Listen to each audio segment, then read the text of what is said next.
Thank you, Mr. Commissioner. So before becoming a politician 2 years ago, I was an energy researcher, and academics have actually a word for the historical moment that we are living in, and they call that mid-transition. And indeed, we are currently in the middle of a transition where we both have a fossil fuel system and a clean energy system that coexist.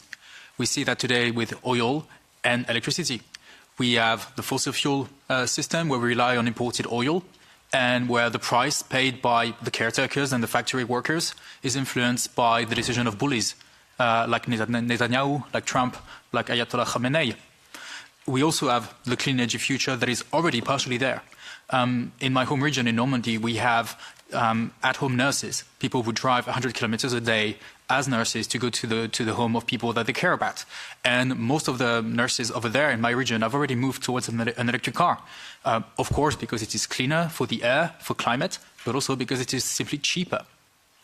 And so we have that coexistence, and we know from academic research that it is precisely at that moment now where the old system is fighting back, when the empire strikes back, if you allow me that reference. And so we need to stop the uncoordinated policies.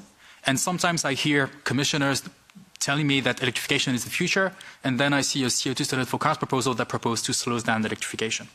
So you've heard today that a part of this House believes in fossil fuel nostalgia. They want to bring back the internal combustion engine. They want to bring back coal. You also see that there is another part of this House that believes, like you, I think, in clean energy abundance.